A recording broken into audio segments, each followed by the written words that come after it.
Advocate news. Whose story is it? Sean Ford's, of course. The grub.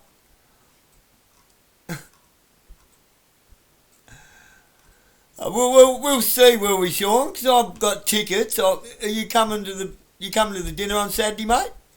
I'll be there. I've got tickets. So we'll see. We'll ask Lee ourselves, will we? Don't need you to fucking speak for everyone, you piece of snot. You're no good, mate. You're no good. So listen to this diatribe. A former Jackie Lambie-Braddon candidate has joined One Nation while a controversial councillor speculated about as a good fit for the surging party as not returning calls. I don't know if it's got anything to do with the email I sent him or not. I've thrown a few people under the bus. Ex-Jackie Lambie Network and independent Braddon candidate James Redgrave said he had become a One Nation member and would be happy to run and serve if the grassroots members wanted that. I'm here if you want me, the frequent Latrobe Council critic said. He expected One Nation to run federal and state candidates in each of Tasmania's 5 electorates and also in local government. One Nation will be a balanced and great selection of local candidates using the branches to ensure the candidates are correct for their communities, he said. One Nation does fill a gap here in Tasmania. Well, of course, because Jackie Lambie's opening one up for them. Conservative Tasmanians need a political party they can get behind, and One Nation definitely fits that bill. Isn't it funny how Jackie Lambie's just at that time, Lee Hanson's jumping in, yet Jackie Lambie Network and One Nation are always at it in Parliament?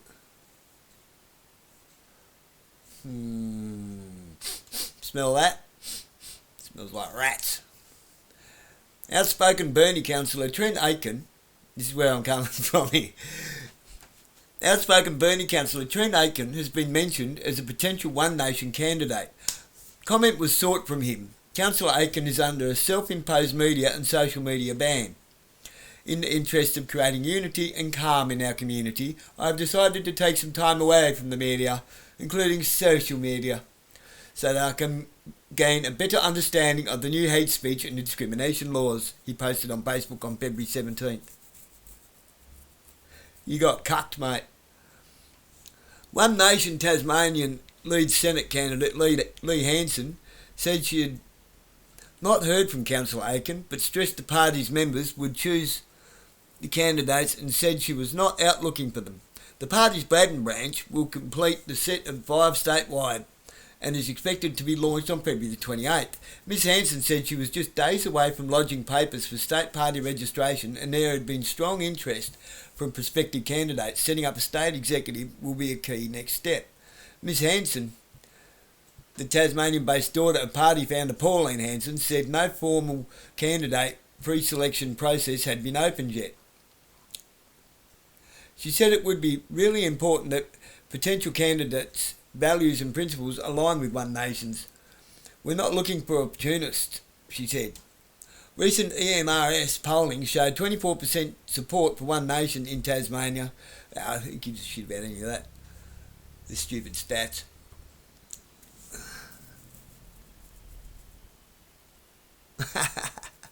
It just shows Tasmanians are seeking change. You get what you ask for. And seeing One Nation as their vote, she said, my focus is we need to get rid of Labor Green government federally. They are destroying this country. No, are they? So I remember all the hoopla and hopping up and down the green stunt about the Tarkeen and about the Westvale pulp mill. But I don't hear... Marinus? No, I don't hear anything going on there. Not one whimper. About all the fiberglass and the pollution and shit that it's going to create. About all the temporary housing that'll be built and then emptied again. Everyone's so focused on the next 1, 2 to 5 years, nobody looks 10, 20 years down the track. Cause and effect. The consequences of such things. Short-sightedness. Anyway, Mr. Picken quit the Shooters after disagreeing with MHA Carlo DeFalco's voting record, especially in supporting the Hobart AFL Stadium. Well, look, it's like this. Why are they voting on our behalf? Because they never seem to vote in our favour. Now,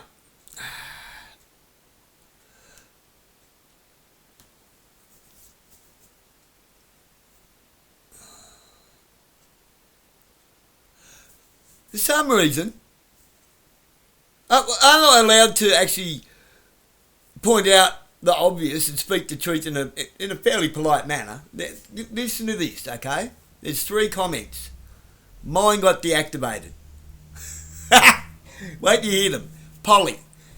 Trent Aitken routinely proposes unworkable, simple solutions to complex problems, takes positions that have instant appeal to those with preconceived biases and ignores evidence that doesn't suit his point of view. He'd make the perfect One Nation candidate. Okay, that's a personal opinion. Pauline will rake in a few more dollars out of the Electoral Commission to continue growing her multi-million-dollar portfolio, which in my opinion has been her gift since day one. Dog whistling from a higher pulpit will suit Trent. Everyone wins except the voter. Probably correct, but still a personal opinion. Now for mine. Content deactivated. Why? It goes against their guidelines apparently.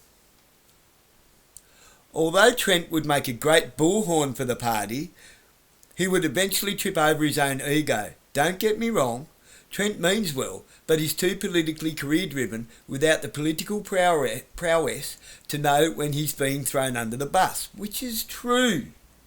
We all know this is a given. He's reactive and he's easily set off, and they use that to their advantage. Which is a shame. Why? I think Trent would make a great general manager because he doesn't. Trent, stay out of politics, mate. People might not actually know this, but I actually don't mind Trent. We don't see eye to eye on a lot of things. But he'll tell you exactly where you stand with him. And that I can respect, okay? I like that.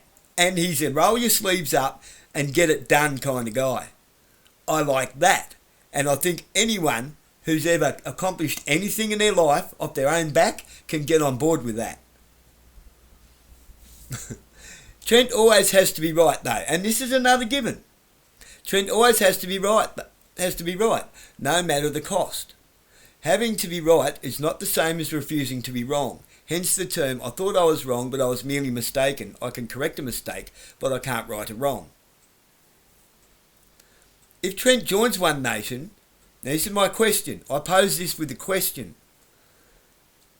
If Trent joins One Nation, will he be the One Nation representative to council, like Giovanna is the Liberal representative to council? Given that One Nation, which has aligned themselves with the MAGA movement and the tech bros, are aligning with Liberals with preferential fence hopping, that would be a major stacking of the electorate, voting on our behalf, which it would. Nobody else gets a foot in the door. It'll be their way or the highway. What's in the best interest of any party is not necessarily in the best interest of the people when we are nothing more than a back to carry an economy on. We are not put on this planet for government. Government was created to serve the best interests of the people. How is that? I've only pointed out some obvious things and I haven't actually degraded anybody. I've stated some facts is all. There's nothing derogatory, Whereas these other 2 comments, shall I read them again? Trent routinely proposes unworkable, simple solutions to complex problems, takes positions that have instant appeal to those with preconceived biases, and ignores evidence that doesn't suit his point of view. He'd make the perfect One Nation candidate. Look, this may be correct. But that's just a dig at Trent, with no actual context or it's not really addressing the situation. It's just addressing their personal opinion, even if it is correct. Again, this is an indoctrinated opinion that's probably came from someone else's mouth into Polly's head. Oh, I don't like Trent, so this is my opinion. I don't mind Trent, and yet I'm not scared to speak against him. It's not against him. It's against some of his ill thought, or not followed, not really overcalculated, hasn't calculated things right through, cause and effect in the long term, in the macro. He does tend to focus on the micro a bit. That's fine. Well, you have to focus on the micro and then move out from there, don't you, to see the cause and effect of, okay, if I do this,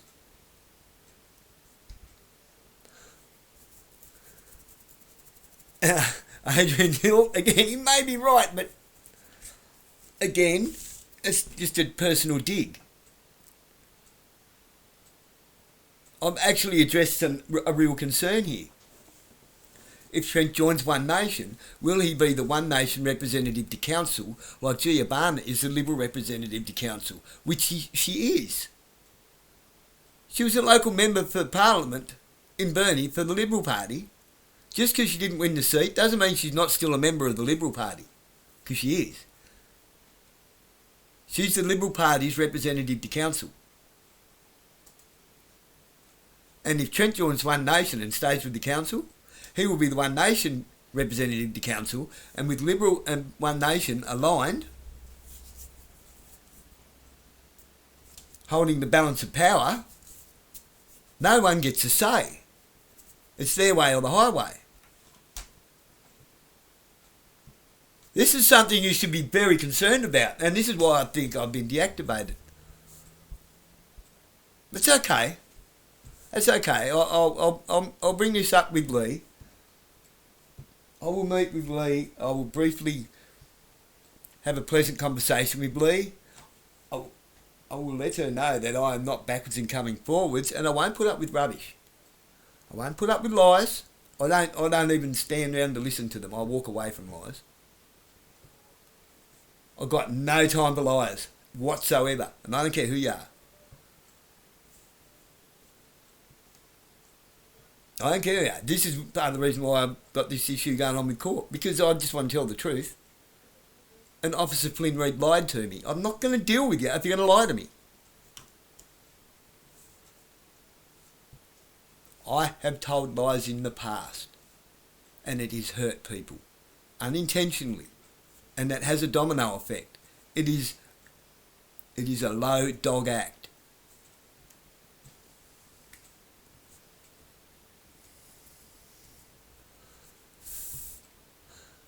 I don't see what's wrong with my comment other than it's truthful. Anyway. Oh, look. Where are we? I've got a bit... Where are we? I might even hand my submission to court to her that they won't accept.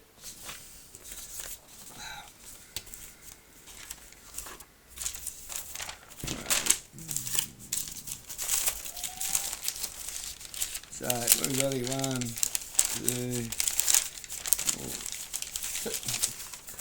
4, 5, somewhere, a couple more pages in somewhere. We've got nearly 10 pages of stuff to handle.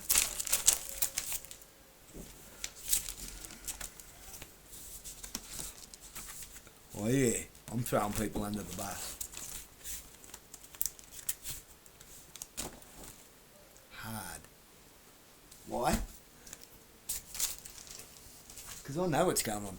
I also have an ongoing email file at Malcolm Roberts' office. Am I friends with Malcolm Roberts? No, I've spoken to Liam there quite a lot. There are also some things that we now know to be true that they have denied to me over the phone.